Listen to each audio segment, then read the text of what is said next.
Oh, meus amigos, meus queridos jovens, eu vou dizer uma coisa a vocês: renunciar à sua vida jovem e permitir que Cristo entre na sua vida e comece a usar você como jovem adventista poderosamente, não é uma coisa muito fácil. Mas se você permitir essa justiça de Cristo entrar no seu coração, você vai se tornar um jovem de Deus. E isso vai fazer uma grande diferença na sua vida.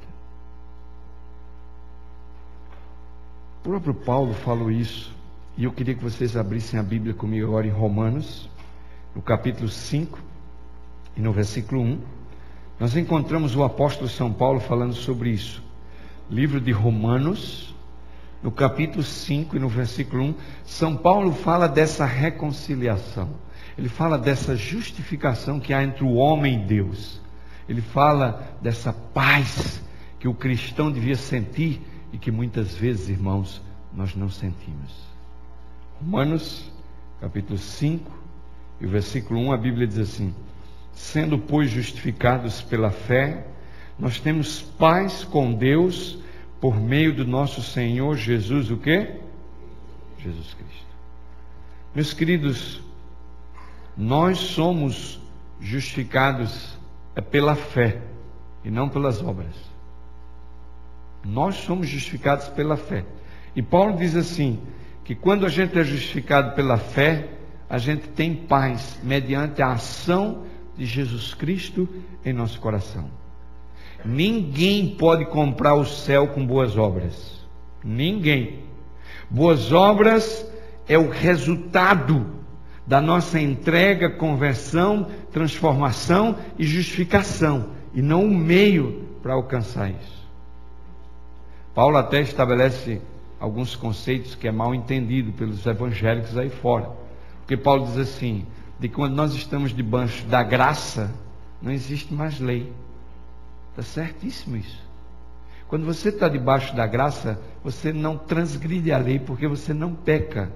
Então não há lei para você. A lei só existe quando há pecado.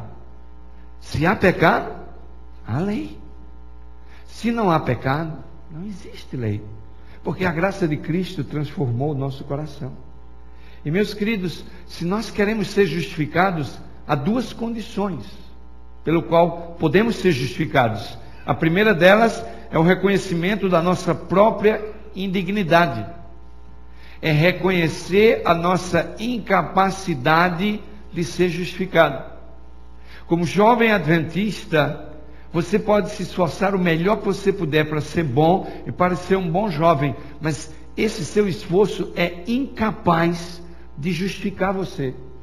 Se nós queremos alcançar a justificação, o primeiro passo para ela é reconhecer a nossa indignidade e a nossa incapacidade de ser justificados, de ser salvos, e sentir a necessidade de Cristo Jesus. E essa é a segunda condição, é você apropriar-se da justiça de Cristo, que é essa paz que a gente sente, que reconcilia a gente com Deus e com o nosso próximo. E nós permitimos agora de que Cristo faça essa obra em nós, dirigindo a nossa vida. Se vocês observarem essas duas condições são as duas mensagens que Ellen White diz que vai fazer uma reforma no coração da igreja. A primeira é reconhecer a nossa incapacidade. Reconhecer a nossa incapacidade é a mensagem de Laodiceia. É reconhecer que somos mornos, é reconhecer de que a gente tem um comportamento de riqueza e de abastamento, mas na verdade nós somos miseráveis, pobres, cego e nu. Quando nós reconhecemos a nossa incapacidade de salvação, nós aceitamos a mensagem de Laodiceia, a repreensão que Jesus dá. E quando nós nos apropriamos da justiça de Cristo, deixamos Cristo fazer por nós o que nós não podemos fazer, essa mensagem é a mensagem da justificação pela fé. Há um problema hoje na igreja adventista quando as pessoas falam sobre justificação pela fé. Justificação pela fé não é outra coisa do que simplesmente permitir que Deus coloque a glória do homem no pó da terra e faça pelo homem aquilo que ele não pode fazer por ele próprio. No dia que você alcançar essa experiência, você vai ter uma nova vida. Essa é a obra de Cristo no coração. Isso é deixar a justiça entrar. A justiça de Cristo entrar no coração é Cristo começar a fazer coisas na nossa vida de que nós não podemos fazer por nós mesmos. E eu vou dizer uma coisa para vocês. As pessoas do mundo lá fora, elas olham para nós e elas não veem nada diferente em nós. Só porque a gente vem à igreja no sábado. Mas você passa a semana como se fosse qualquer um aí fora. Você precisa permitir que Cristo entre na sua vida e Deus entre na sua vida e Deus comece a fazer coisas na sua vida tão extraordinárias, tão grandes, que os seus amigos e as pessoas que estão fora da igreja, que estão aí por fora, vão olhar para a sua vida e vão dizer assim: epa, isso que está acontecendo na sua vida, só Deus podia fazer. Eu quero conhecer esse Deus que está fazendo isso na sua vida. Mas as pessoas olham para a nossa vida e elas não veem Deus fazendo nada. Elas olham para a nossa vida e vê apenas a gente botando uma Bíblia debaixo do braço e vindo para a igreja dia de sábado. Meus queridos, Deus quer fazer coisas extraordinárias por nós. Essa é a maneira que o mundo vai ser atraído por Deus. É quando Deus começa a fazer coisas na vida da gente que nós não podemos fazer por nós mesmos. Isso é justificação pela fé. E eu vou dar um exemplo para vocês. Jesus deu um exemplo em Mateus 5,6. Jesus disse assim: olha, se alguém te der um tapa na cara, você pode dar outra para levar outro tapa. Alguém aqui faz isso? É capaz de fazer isso? Porque se alguém for, eu vou dar um tapa na tua cara agora para ver se tu vai me dar outra. Humanamente, nenhum cristão vai levar uma bolachada do lado direito e vai dar à esquerda. Só Jesus pode fazer isso.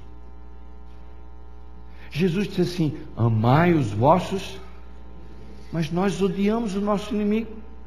É impossível você amar o inimigo, é impossível. Humanamente falando, ninguém pode amar o inimigo. Só Cristo no coração pode fazer uma pessoa amar o inimigo. Vocês sabem que eu, quando vi falar que a mãe do Rui Mar foi na ilha de Palau visitar o assassino do filho dela dentro da prisão e dizer para ele pessoalmente que perdoava ele, essa é uma coisa que só Cristo pode fazer no coração do ser humano. Isso é justificação pela fé. É Cristo fazer por mim uma coisa que eu sou incapaz de fazer. Por isso Jesus disse assim: orai pelos que vos perseguem. Quem em sã consciência pode orar por aquele que nos persegue? Só Cristo no coração pode fazer uma coisa dessa. E Jesus tinha um discurso que era dramático, porque o judeu tinha um ódio terrível do romano. E havia uma lei romana que dizia assim: se o romano, eu vou botar numa linguagem moderna para a gente entender, se o romano for carregando a sua mala e passar um judeu, ele pode chamar o judeu e mandar o judeu carregar a mala dele por 1 milha. A lei dizia isso. E o coitado do judeu pegava a milha e ia contando os passos. 1, 2, 3, 4, 5. Quando dava a quantidade de passos, e ele ia xingando o romano: esse miserável, desgraçado, um dia Deus vai me livrar desse miserável. E ele ia carregando, mas na cabeça dele ele ia xingando o romano até a morte.